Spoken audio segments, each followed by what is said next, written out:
I'm a psychic, and I think one of my clients is using me to bring something into this life that doesn't belong. I've been seeing Mr. Howard for 2 months. He'd come in every day if I let him, but it takes a lot out of me.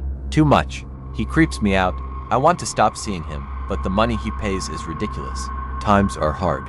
This is how it works. We sit at the table in my room and I'm given an article from a loved one that someone would like to speak with. Sometimes it works. Sometimes it doesn't. Spirits aren't coaxed into returning to this life and using a psychic as a vessel.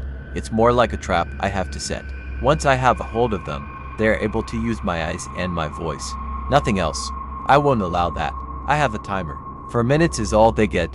Any more than that and I start to fade into them as they fade more into me. And then madness.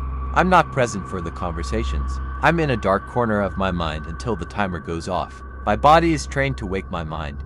Mr. Howard is in his 80s, hunched over and pushing an oxygen tank. He always has a small square of clothing with him. Always the same size, taken from clothing of his lost loved ones. He always has a small envelope as well.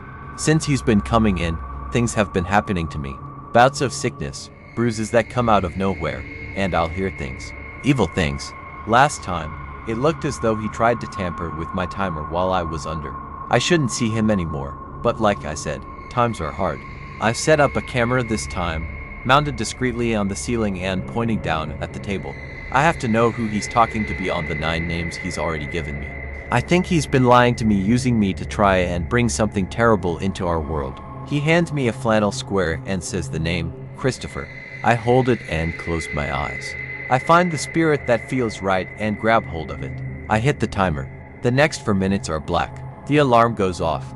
Mr. Howard has tears in his eyes when I wake up. I feel sick. He thanks me and pays me. See you next week. I look at the footage after he's gone. On camera, my body shakes. The spirit takes over. I open my eyes and sharply inhale. My voice is a young man. A whimpering whisper. Oh my God. Even in the afterlife, you boys belong to me. Mr. Howard's voice is giddy. He opens his envelope and spreads photos on the table. Polaroids. Dozens of mutilated young men. How did you? Please leave me alone. Please. Never. I'm going to be spending a lot more time with all of you. I turn off the footage and vomit. I've been helping an old killer reconnect with his victims. I'm going to reach out to the police. I'm praying that they believe my story. I hope they're here next week when Mr. Howard comes back. Thanks for tuning into Reality Narratives. If you enjoyed this video, don't forget to hit that subscribe button and give it a thumbs up. I'd love to hear what you think, so drop a comment below and let me know what intrigues you or what spine-chilling tales you'd like me to cover next. Make sure to check out my other videos for more eerie mysteries and thrilling encounters. Stay subscribed because more spine-tingling content is coming your way. Until then, keep the suspense alive.